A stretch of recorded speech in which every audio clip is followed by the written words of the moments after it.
aan ka soo dhaxalnay ma aha had soo bilaabay ma waa shaqo aan ka dhaxalnay abayaasheen anigu waxaan ka dhaxlay aabahay abiya shaqadan wuxuu ka bilaabana horta magaarka xoolaha markii magaarka laga fiiqo waxaa la geynaa mar hore warshadan lahayn oo maanaa warshad oo makiinada u shaqeey jiray hadda warshadii male burburkii magaalada markuu dhacay markan hadda waxaa laga shaqeynaa warshado macmal oo gacan lagu sameynaya awal warshad weyn oo ku yaal Baraadi markii hore warshad weyn ayaa Baraadi ku yaal warshad Kamool la jiray Talyaana keene gaar dambe waxaa laga reebay Soomaali qalab ay nooc ay haysteen oo magaar ay ku sameyn jireen sida nagadka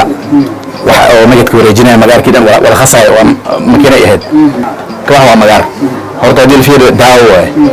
wuxuu daawo u yahay ala horkii wixii dhan daawo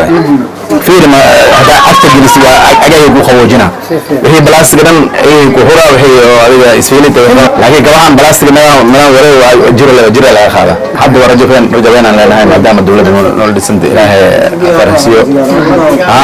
waxaan rajo leenahay inaan waxa taakuleen loo sameeyo makiinayaal iyo waxaas aan ku shaqeeyno